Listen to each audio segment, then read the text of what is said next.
बिस्मिल्लाहिर्रहमानिर्रहीम। अस्सलाम वालेकुम नाज़रीन, एक नए व्लॉग के साथ आपकी खिदमत में हाजिर है। नाज़रीन, आपको मालूम है 26वीं आईनी तरमीम के बाद अदलिया को एक तरह से गैर मौसर करने की कोशिश की गई है। अदलिया के जो इख्तियारात थे उनको महदूद करने की कोशिश की गई है और उस पर अमली तौर पर जो आप कह सकते हैं इक़दाम भी उठाए जा रहे हैं। अब जुडिशल कमीशन जो कायम होगा और जुडिशल कमीशन का पहला इजलास होगा, उसमें तय पाया जाएगा कि कॉन्स्टिट्यूशनल बेंच जो होगा उसका हेड कौन होगा और इसी तरह कॉन्स्टिट्यूशनल बेंचेस सूबाई सतह पर भी कायम होंगे।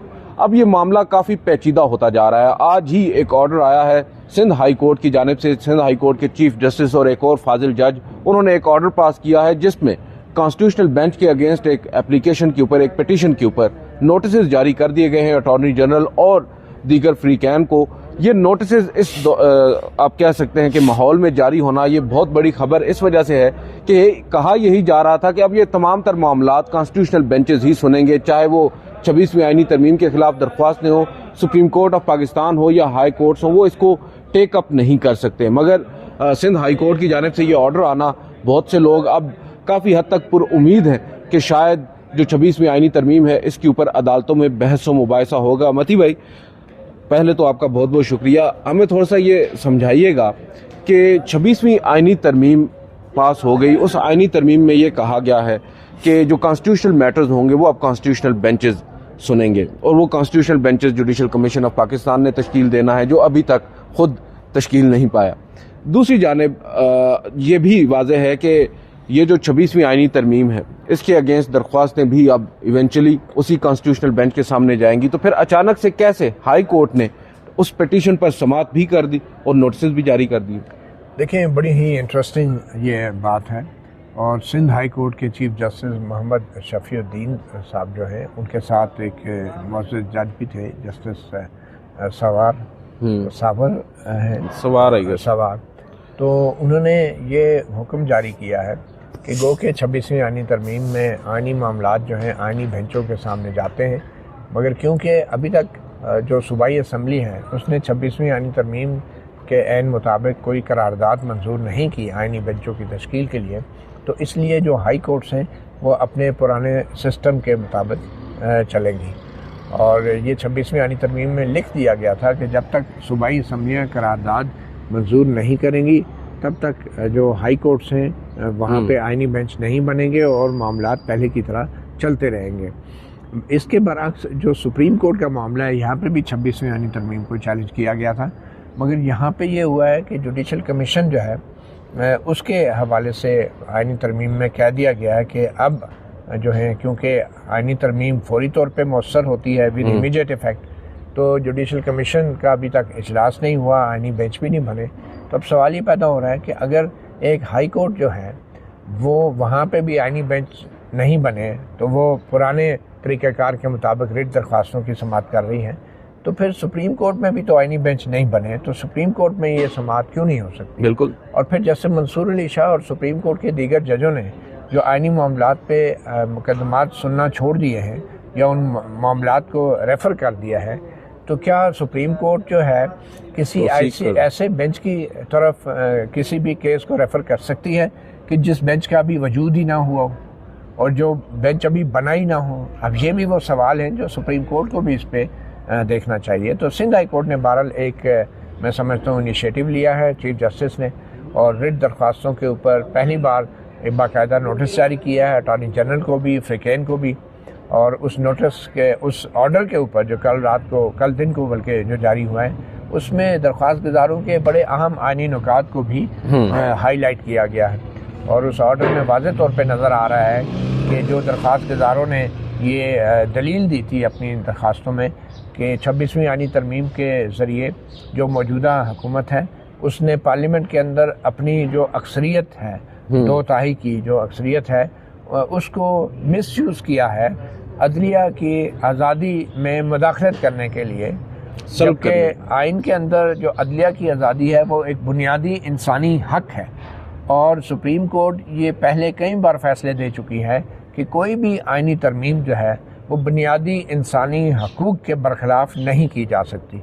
और यही आर्टिकल 8 जो है कॉन्स्टिट्यूशन का, उसमें भी ममानियत है कि किसी किस्म की कानून साजी जो है वो बुनियादी इंसानी हकूक़ के ख़िलाफ़ नहीं की जा सकती। तो ये एक सवाल उठाया है पूरे फैसले का चीफ हवाला जस्टिस दिया। सिंध हाई कोर्ट ने, और इसके साथ ही उन्होंने अटॉर्नी जनरल को नोटिस जारी किए हैं और 2 हफ्ते का टाइम दिया है कि 2 हफ्ते के अंदर अटॉर्नी जनरल जो है वो पेश होंगे। फ्रीकेन को भी नोटिस दिया है और 2 हफ्ते के अंदर सिंध हाई कोर्ट। अब देखना ही है कि क्या इस सिंध हाई कोर्ट के हुक्मनामे के बाद क्या सिंध असम्बली फौरी तौर पे, क्योंकि वहाँ तो पीपल्स पार्टी की हुकूमत है, आसिफ अली जरदारी साहब की हुकूमत है और बिलावल भुट्टो ही बहुत ज़्यादा जज्बाती थे आइनी बेंचों के हवाले से, तो क्या अब इस हुक्मनामे के फ़ौरन बाद सिंध असम्बली में कोई जल्दबाजी में करारदाद मंजूर कर ली जाएगी? मगर फिर सवाल ये पैदा होगा कि क्या सिर्फ करारदाद मंजूर कर लेने से जो है वो आइनी बेंच बन जाएंगे? वो भी नहीं मुमकिन, क्योंकि आइनी बेंच भी जुडिशल कमीशन ने बनाने हैं 26वीं आइनी तरमीम के तहत। तो बहुत सारी अभी कानूनी पेचीदगियाँ होंगी और फिर बहुत से और दूसरे आइनी और कानूनी सवालात भी उठ रहे हैं कि क्या अगर एक सूबाई असम्बली करारदाद मंजूर कर लेती है कि उसकी हाई कोर्ट में आइनी बेंच होने चाहिए और दूसरी खैबर पख्तूनख्वा की जो असम्बली है वहाँ PTI की हुकूमत है वो ये करारदाद मंजूर नहीं करती, वो कहती है कि हाई कोर्ट में हमें नहीं चाहिए आइनी बेंच, तो क्या ये 2 मुतवाज़ी निज़ाम चलेंगे पाकिस्तान में अदलिया के? और फिर क्या अगर एक असम्बली ने करारदाद मंजूर कर ली है और कल जो है अगर आज लेट से खैबर पख्तूनख्वा की असम्बली एक करारदाद मंजूर कर लेती है और वो आइनी बेंचों को ना बनाने के लिए करारदाद मंजूर कर लेती है कि हम नहीं बनाते, तो क्या कल अगर खैबर पख्तूनख्वा में दूसरी जमात की हुकूमत आ गई तो क्या उसको वो मंजूर कराने के लिए जो है करारदाद मंजूर कर सकती है कि हम आइनी बेंच बनाते हैं? और फिर सवाल ये पैदा होगा कि जिन असम्बलियों ने आइनी बेंच बनाने के हक में करारदाद मंजूर की है, कल नई हुकूमत अगर सूबों में आ जाए तो क्या वो आइनी बेंच ख़त्म करने की भी करारदाद मंजूर कर सकते हैं? तो ये वो सारे सवालात हैं जिनके अभी जवाब मिलने हैं। यही तो वो चीज़ है ना बेसिक, जिसकी बेस पर ये कहा जा रहा है कि ये मुदाखलत है, इंक्रोचमेंट है अदलिया के मामलात में, कि अब पार्लिमान आए या कोई भी एक हुकूमत मुंतखब होकर आती है वो अपनी मर्जी से एक करारदाद लाती है, अपनी मर्जी से आइनी बेंचेस की तश्कील पहले तो उसको कानूनी शक्ल देती है और उसके बाद अपनी मर्जी से ही आइनी बेंचेस तश्कील देती है हुकूमत। तो इससे ज़्यादा अब और वो ट्राइकोटमी ऑफ पावर की जैसे सियाही आफरीदी साहब ने भी बात की थी अपनी तकरीर के अंदर, तो यहाँ पर आपको नज़र नहीं आता कि ये बेसिक वो चीज़ें हैं जिससे वाज़े है कि अब जुडिशल कमीशन की फॉर इंस्टेंस आप मिसाल ले लें, जुडिशल कमीशन अभी बन रहा है तो अब वहाँ पर एक तरह से ऐसे लग रहा है रेवड़ियाँ बांटी जा रही हैं, हुकूमत के ज़्यादा क्यों हैं हमारे कम क्यों हैं, हमें एक और दिया जाए।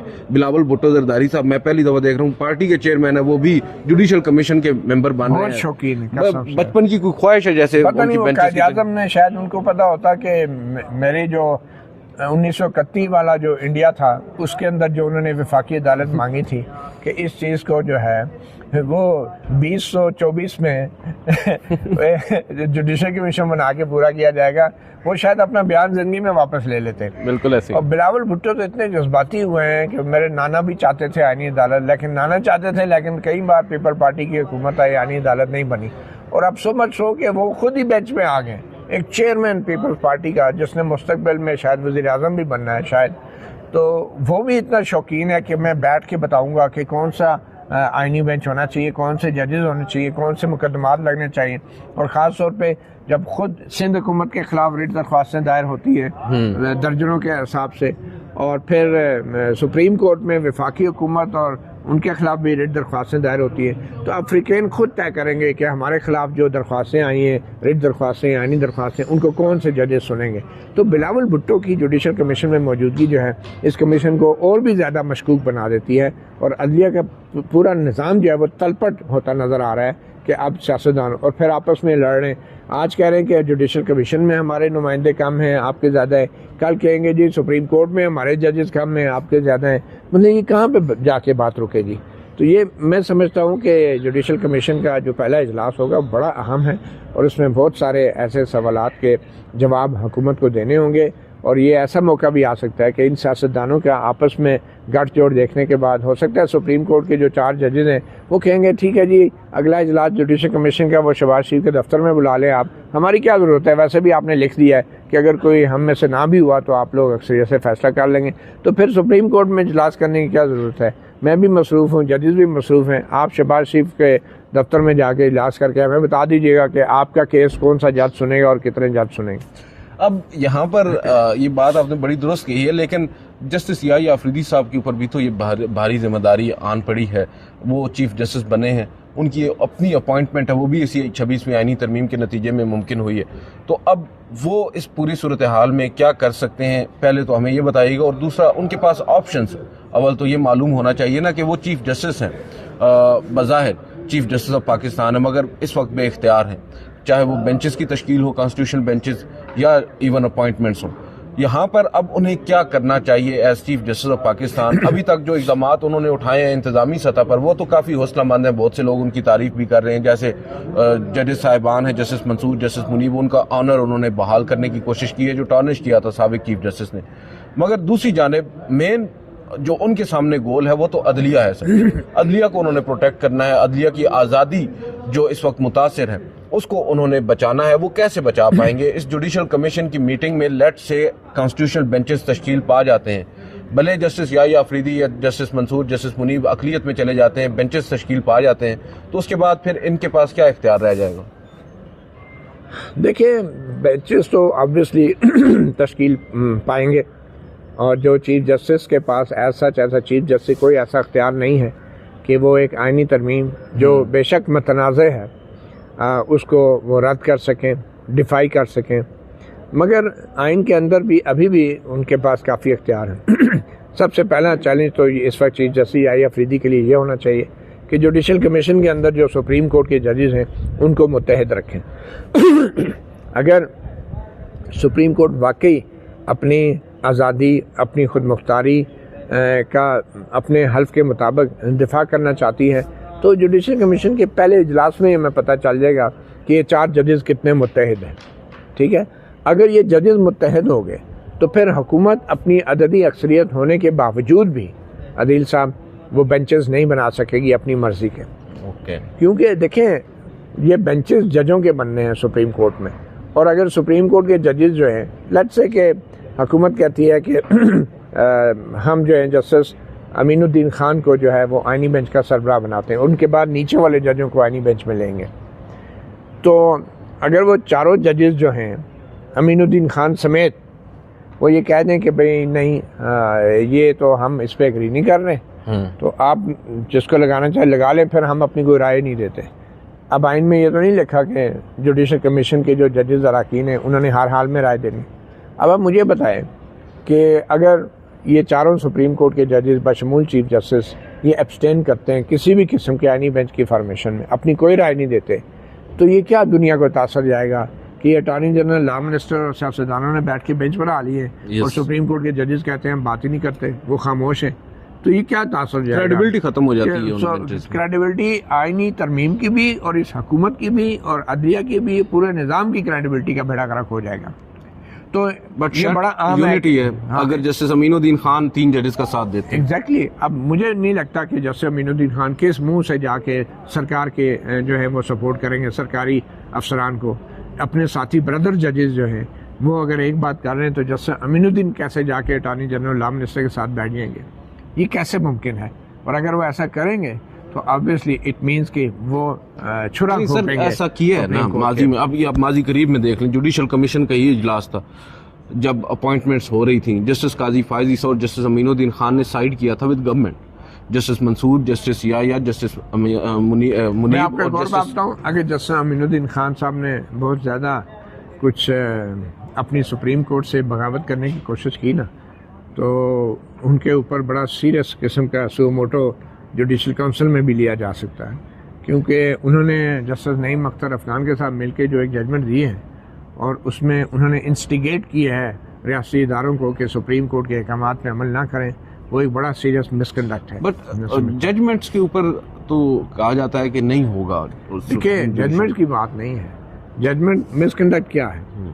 एक तो आपने जजमेंट में कुछ भी लिख दें वो मिसकंडक्ट नहीं होगा। अगर आप जजमेंट में आर्मी चीफ को कह दें कि army chief should take over, तो क्या ये आर्टिकल 6 नहीं लगता उस जज के ऊपर? सही है, ठीक है। अगर आप जजमेंट में ये लिख दें कि ये जो आइन का आर्टिकल 6 है ये किसी मार्शल पे लागू नहीं होता, तो क्या उस पर मिसकंडक्ट नहीं लगेगा? ये सिर्फ जजमेंट में लिखना नहीं है। आप ये देखिए कि उनके लिखने के बाद अभी तक इदारों ने जो है वो उस 12 जुलाई के मखसूस नशिस्तों वाले केस पे अमल दरामद भी नहीं किया। yes. तो क्या ये एक किस्म का ये मिसकंडक्ट नहीं है अगर ये इस्टेब्लिश हो रहा है कि इन जजों के इस शय के ऊपर इदारे जो है वो नहीं कर रहे हैं सब कुछ, तो ये मिसकंडक्ट नहीं है। ये सिर्फ जजमेंट की बात नहीं है, जजमेंट का जो कॉन्सिक्वेंसेज है उससे भी जजेस का मिसकंडक्ट इस्टेब्लिश होता है। 2 जजेस साहिबान की आप बात कर रहे हैं, साथ ही 8 नवंबर को चीफ जस्टिस याहिया अफरीदी साहब ने सुप्रीम जुडिशल काउंसिल का इजलास तलब कर रखा है, एजेंडा नहीं आया सामने। आपका क्या गैस है, वो इजलास किस वजह से बुलाया गया है? क्या कोड ऑफ कंडक्ट के हवाले से है या फिर किसी जज के मिसकंडक्ट पर? देखिए, सुप्रीम जुडिशल काउंसिल का इजलास इसलिए बुलाया गया है मेरी राय में कि जितने भी एक फ्रिवलेस और फजूल किस्म के जो शिकायत दायर की गई थी आम लोगों की तरफ से, वकीलों की तरफ से, सैकड़ों के हिसाब से, जजों को ब्राउ बीट करने के लिए, उनको दबाव में लाने के लिए, उन्हें ब्लैकमेल करने के लिए, उन तमाम शिकायत का जो है ना उनको जुडिशल काउंसिल के अलमारियों से उनका सफाया करना बहुत ज़रूरी है, क्योंकि वो एक किस्म का लटकती तलवार है। और अगर सुप्रीम कोर्ट किसी भी गलत जज, जैसा कि काजी फरीद साहब जैसा बंदा भी एक आ गया था, अगर उसके हाथ चढ़ गई वो शिकायत, तो वो उसके ऊपर मैनिपुलेट कर सकता है। वो जजेस के ऊपर एक लटकती तलवार है जो किसी सूरत में भी अदलिया की आज़ादी के लिए मुनासिब नहीं है, तो उनका वन वे या दी अदर फैसला होना है। तो मेरे ख्याल में जुडिशल काउंसिल का सबसे पहला चैलेंज तो यही होगा कि जितनी ये फ्रिवलेस और फजूल किस्म की दरख्वास्तें, इनको चाहे इस तरफ चाहे उस तरफ इनका फैसला किया जाए, इनको निपटाया जाए। ये ऐसे रखने की ज़रूरत नहीं है, क्योंकि ये एक किस्म के वो कारतूस हैं जो किसी वक्त भी इस्तेमाल हो सकते हैं किसी भी जज के खिलाफ। दूसरी बात ये है कि आपको याद होगा जैसे याहिया अफरीदी ने अपनी जो काजी की अलविदाई तकरीब में उन्होंने कहा था कि मैं हाई कोर्ट तो क्या, मैं तो रिमोटेस्ट जो डिस्ट्रिक्ट जजेस हैं, उनके सिविल जजेस हैं, उनके साथ खड़ा हूँगा। तो उनके साथ कैसे खड़े होंगे? वो बुनियादी तौर पे यही कह रहे थे कि जो इस्टेब्लिशमेंट की मुदाखलत है, जो एजेंसियों पर इल्ज़ाम लगे हैं, जो 6 जजों का ख़त है, उसके पस मंज़र में जो हाई कोर्ट से तजवीज़ आई थी उनमें एक सबसे बड़ी तजवीज़ ये थी कि एक जजेस का जो ज़ाब्ता अखलाक है उसमें तरमीम की जाए और जजेस को रहनुमाई की जाए कि अगर कोई ऐसी खुफिया इदारों की तरफ से मुदाखलत होती है, प्रेशर आता है, दबाव आता है, उनको ब्लैकमेल किया जाता है, तो उन्होंने क्या करना है? उन्होंने फौरी तौर पे अपने सीनियर सुपरवाइज़र को, जो भी सीनियर जज है, उसको इत्तला करनी है, हाई कोर्ट के चीफ जस्टिस को इत्तला करना है। तो वो एक मैकेनिज़्म वो भी जुडिशल काउंसिल में ज़ाब्ता अखलाक में तरमीम करके वो चीज़ भी डाली जा सकती है। और अगर जो मुतलका हाई कोर्ट का चीफ जस्टिस है या मुतलका निगरान जज है, अगर वो कोई कार्रवाई नहीं करेगा तो वो भी ज़ाब्ता अखलाक की खिलाफ वर्जी होगी, वो भी मिसकंडक्ट होगा।